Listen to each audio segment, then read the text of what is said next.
Chapter 25. Don't follow the God fads of the day.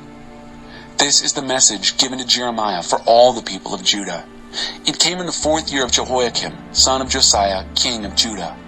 It was the 1st year of Nebuchadnezzar, king of Babylon. Jeremiah the prophet delivered the message to all the people of Judah and citizens of Jerusalem. From the 13th year of Josiah, son of Ammon, king of Judah, right up to the present day, 23 years it's been, God's word has come to me, and from early each morning till late every night, I've passed it on to you, and you haven't listened to a word of it. Not only that, but God also sent a steady stream of prophets to you who were just as persistent as me, and you never listened. They told you, turn back right now, each one of you, from your evil way of life and bad behavior, and live in the land God gave you and your ancestors, the land He intended to give you forever. Don't follow the God fads of the day, taking up and worshiping these no-gods. Don't make me angry with your God businesses. Making and selling gods, a dangerous business. You refuse to listen to any of this. Now I'm really angry. These God-making businesses of yours are your doom. The verdict of God of the angel armies on all this. Because you have refused to listen to what I've said, I'm stepping in. I'm sending for the armies out of the north, headed by Nebuchadnezzar, king of Babylon, my servant in this. And I'm setting them on this land and people, and even the surrounding countries. I'm devoting the whole works to total destruction, a horror to top all the horrors in history. And I'll banish every sound of joy, singing, laughter, marriage festivities, genial workmen, candlelit suppers. The whole landscape will be one vast wasteland. These countries will be in subjection to the king of Babylon for 70 years. Once the 70 years is up, I'll punish the king of Babylon and the whole nation of Babylon for their sin. Then they'll be the wasteland. Everything that I said I'd do to that country, I'll do. Everything that's written in this book, everything Jeremiah preached against all the godless nations. Many nations and great kings will make slaves of the Babylonians, paying them back for everything they've done to others. They won't get by with anything. God's decree. God puts the human race on trial. This is a message that the God of Israel gave me. Take this cup filled with the wine of my wrath that I'm handing to you. Make all the nations where I send you drink it down. They'll drink it and get drunk, staggering in delirium because of the killing that I'm going to unleash among them. I took the cup from God's hand and made them drink it, all the nations to which He sent me. Jerusalem and the towns of Judah, along with their kings and leaders, turning them into a vast wasteland, a horror to look at, a cuss word, which, in fact, they now are. Pharaoh, king of Egypt, with his attendants and leaders, plus all his people and the melting pot of foreigners collected there. All the kings of Uz, all the kings of the Philistines from Ashkelon, Gaza, Ekron, and what's left of Ashdod, Edom, Moab, and the Ammonites, all the kings of Tyre, Sidon, and the coastlands across the sea, Dedan, Tema, Buz, and the nomads on the fringe of the desert, all the kings of Arabia and the various Bedouin sheiks and chieftains wandering about in the desert, all the kings of Zimri, Elam, and the Medes, all the kings from the north countries near and far, one by one, all the kingdoms on planet Earth, and the king of Shishak, that is, Babylon, will be the last to drink. Tell them, these are orders from God of the angel armies, the God of Israel. Drink and get drunk and vomit. Fall on your faces and don't get up again. You're slated for a massacre. If any of them refuse to take the cup from you and drink it, say to them, God of the angel armies has ordered you to drink, so drink. Prepare for the worst. I'm starting off the catastrophe in the city that I claim as my own, so don't think you are going to get out of it. No, you're not getting out of anything. It's the sword and nothing but the sword against everyone everywhere. The God of the angel armies decree. Preach it all, Jeremiah. Preach the entire message to them. Say, God roars like a lion from high heaven. Thunder rolls out from His holy dwelling.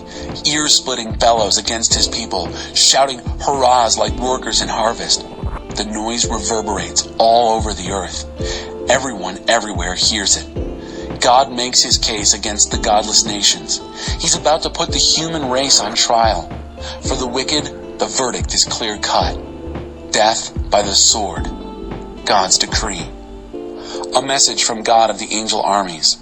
Prepare for the worst. Doomsday. Disaster is spreading from nation to nation.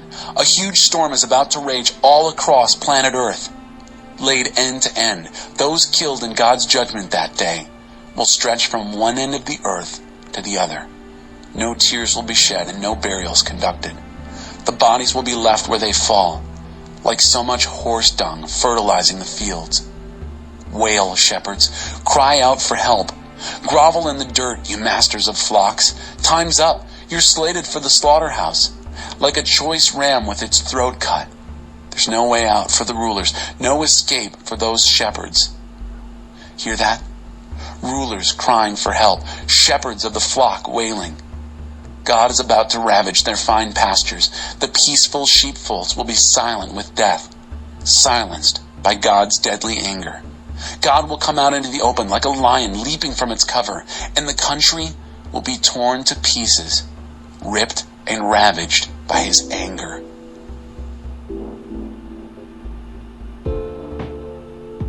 Chapter 26. Change the way you're living. At the beginning of the reign of Jehoiakim, son of Josiah, king of Judah, this message came from God to Jeremiah. God's message. Stand in the court of God's temple and preach to the people who come from all over Judah to worship in God's temple. Say everything I tell you to say to them. Don't hold anything back. Just maybe they'll listen and turn back from their bad lives. Then I'll reconsider the disaster that I'm planning to bring on them because of their evil behavior. Say to them, this is God's message. If you refuse to listen to me and live by my teaching that I've revealed so plainly to you, and if you continue to refuse to listen to my servants, the prophets, that I tirelessly keep on sending to you, but you've never listened, why would you start now? Then I'll make this temple a pile of ruins like Shiloh, and I'll make this city nothing but a bad joke worldwide. Everybody there, priests, prophets, and people, heard Jeremiah preaching this message in the temple of God. When Jeremiah had finished his sermon, saying everything God had commanded him to say, the priests and prophets and people all grabbed him, yelling, "Death! You're going to die for this! How dare you preach!" and using God's name, saying that this temple will become a heap of rubble like Shiloh, and this city be wiped out without a soul left in it. All the people mobbed Jeremiah right in the temple itself. Officials from the royal court of Judah were told of this. They left the palace immediately and came to God's temple to investigate. They held court on the spot at the new gate entrance to God's temple. The prophets and priests spoke first, addressing the officials, but also the people. "Death to this man! He deserves nothing less than death! He has preached against this city. You've heard the evidence with your own ears." Jeremiah spoke next, publicly addressing the officials before the crowd. "God sent me to preach against both this temple and city everything that's been reported to you. So do something about it. Change the way you're living. Change your behavior. Listen obediently to the message of your God. Maybe God will reconsider the disaster he has threatened. As for me, I'm at your mercy. Do whatever you think is best. But take warning. If you kill me, you're killing an innocent man, and you and the city and the people in it will be liable. I didn't say any of this on my own. God sent me and told me what to say. You've been listening to God speak, not Jeremiah." The court officials, backed by the people, then handed down their ruling to the priests and prophets. Acquittal. No death sentence for this man. He has spoken to us with the authority of our God. Then some of the respected leaders stood up and addressed the crowd. "In the reign of Hezekiah, king of Judah, Micah of Moresheth preached to the people of Judah this sermon. This is God of the angel army's message for you. Because of people like you, Zion will be turned back into farmland. Jerusalem end up as a pile of rubble, and instead of the temple on the mountain, a few scraggly scrub pines." Did King Hezekiah or anyone else in Judah kill Micah of Moresheth because of that sermon? Didn't Hezekiah honor him and pray for mercy from God? And then, didn't God call off the disaster he had threatened? Friends, we're at the brink of bringing a terrible calamity upon ourselves. At another time, there had been a man, Uriah, son of Shemaiah, from Kiriath-Jearim, who had preached similarly in the name of God. He preached against this same city and country just as Jeremiah did. When King Jehoiakim and his royal court heard his sermon, they determined to kill him. Uriah, afraid for his life, went into hiding in Egypt. King Jehoiakim sent Elnathan, son of Akbor, with a posse of men after him. They brought him back from Egypt and presented him to the king, and the king had him killed. They dumped his body unceremoniously outside the city. But in Jeremiah's case, Ahikam, son of Shaphan, stepped forward and took his side, preventing the mob from lynching him. Chapter 27. Harness yourselves up to the yoke.